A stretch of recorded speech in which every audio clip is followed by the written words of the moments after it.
तो ना क्रिकेट और इलेक्शन बहुत एक किस्म का होता है। एक ओवर में कब पासा पलट जाए आपको नहीं पता। शुभेंदु अधिकारी को वोट मिला था टीएमसी के बैनर में, भाजपा के बैनर में वोट नहीं। ओवैसी एक वोट कटवा पार्टी है। ओवैसी का कोई अस्तित्व ही नहीं है बंगाल में, और बिना अस्तित्व के बीजेपी का पैसा लेके अगर ओवैसी साहब आना चाहते हैं बंगाल में, उनको वेलकम है, क्योंकि कॉन्स्टिट्यूशनल राइट। अमित शाह से उनकी बहुत अच्छी दोस्ती है, वो सिर्फ पार्लियामेंट में लॉ बुक फाड़ते हैं, हालांकि दोनों साठगांठ है।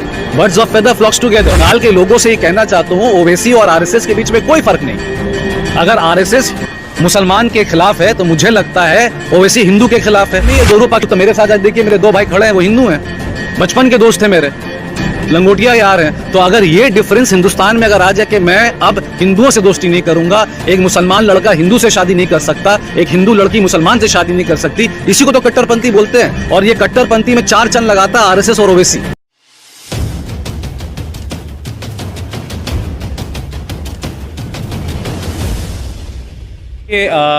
टीएमसी का जो गठन हुआ था 21 जुलाई को, जिसको हम शहीद दिवस भी कहते हैं, ये गठन तो एक आदमी को लेके नहीं हुआ था, और ये शुभेंदु अधिकारी जी को तो लेके नहीं हुआ था।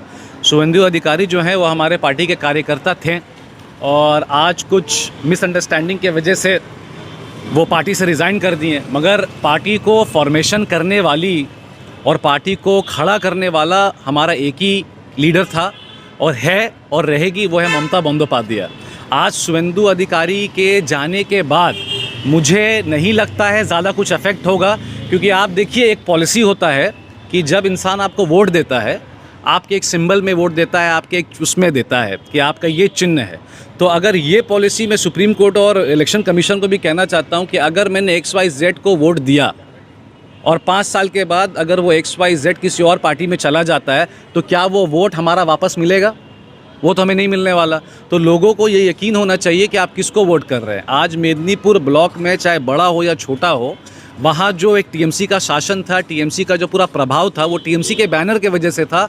ममता बंदोपाध्याय और उनके आइडियोलॉजी को देख के दिया गया था, शुभेंदु अधिकारी का शक्ल देख के नहीं दिया गया था। अगर आज तौसीफ रहमान कहीं से इलेक्शन में खड़ा होता है तो उसके नाम के साथ ममता बंदोपाध्याय का नाम जुड़ा है, उनके काम जुड़ा है, उनका कार्य जुड़ा है, उनकी फ़िलॉसफी जुड़ी है, उस जुड़ने में ही वोट मिलता है। तो अगर आज शुभेंदु अधिकारी पार्टी छोड़ के चले गए हैं तो मुझे नहीं लगता है ज़्यादा अफेक्ट होगा। मगर हाँ, वो अच्छे इंसान हैं और अच्छे इंसान रहेंगे। अब देखिए मसला ये होता है कि 2015 में प्रॉब्लम था और एक प्रोवर्ब आ रहा था जहाँ कहा जाता था भाग मुकुल भाग। अब आएगी मुकुल की बारी, उसके बाद आएगी शुभेंदु अधिकारी की बारी। तो शुभेंदु अधिकारी भी चले गए। भाग मुकुल भाग इसलिए बोला जाता था क्योंकि वो फ्रॉड थे। ये टीएमसी नहीं बोलता है, ये भाजपा बोलता था। मुकुल रॉय चोर है, शुभेंदु अधिकारी चोर है, सुदीप बंदोपाध्याय चोर है, सुब्रत मुखर्जी चोर है, फिराद हकीम चोर है। ये कौन बोलता था? ये भाजपा बोलते थे।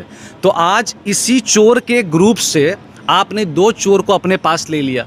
तो मुझे लगता है भाजपा एक पॉलिटिकल पार्टी कम लॉन्ड्री बॉक्स ज़्यादा लगता है। जैसे ही कोई फ्रॉड होता है, जैसे ही कोई फ्रॉड चोर होता है, वो अपने वॉशिंग मशीन में डालते हैं, अच्छे से सर्फ डालते हैं, वो घूमता है, वो सूखता है और उसको हैंगर में लगा दिया जाता है, वो बिल्कुल एक फ्रेश इंसान बन जाता है। तो बोलने का मतलब ये है कि क्या वो 2015 में चोर थे, क्या वो अभी चोर हैं?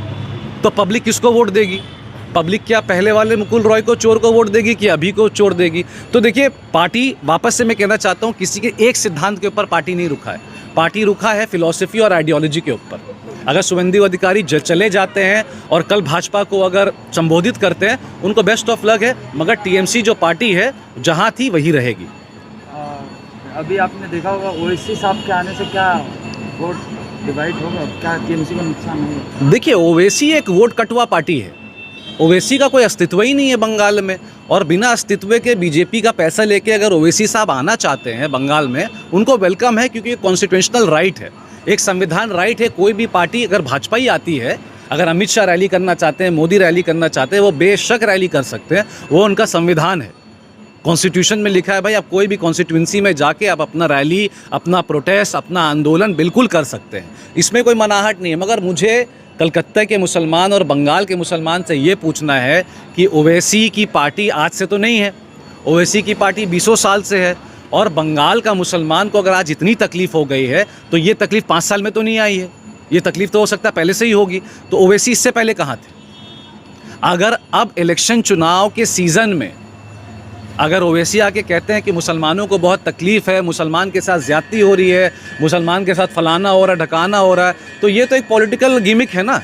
वो यहाँ आके पैसे अपने लेकर, अमित शाह से उनकी बहुत अच्छी दोस्ती है, वो सिर्फ पार्लियामेंट में लॉ बुक फाड़ते हैं, हालांकि दोनों साठगांठ है, birds of feather flocks together, मसला यही है। और जहाँ जहाँ बीजेपी लड़ती है वहाँ ओवैसी लड़ता है। ओवैसी क्यों नहीं अलग राज्य में लड़ रहा है जहाँ बीजेपी का शासन सही नहीं? ओवैसी राजस्थान में क्यों नहीं लड़ लिया?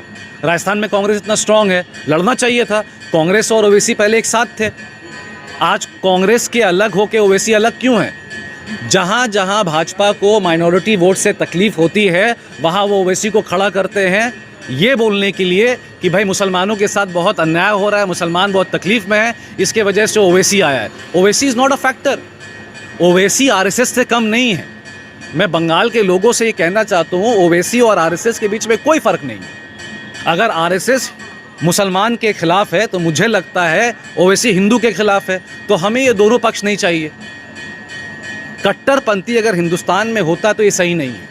अगर मैं बोलता, मेरे साथ आज देखिए मेरे दो भाई खड़े हैं, वो हिंदू हैं, बचपन के दोस्त थे मेरे, लंगोटिया यार हैं। तो अगर ये डिफरेंस हिंदुस्तान में अगर आ जाए कि मैं अब हिंदुओं से दोस्ती नहीं करूंगा, एक मुसलमान लड़का हिंदू से शादी नहीं कर सकता, एक हिंदू लड़की मुसलमान से शादी नहीं कर सकती, इसी को तो कट्टरपंथी बोलते हैं। और ये कट्टरपंथी में चार चंद लगाता है आरएसएस और ओवैसी।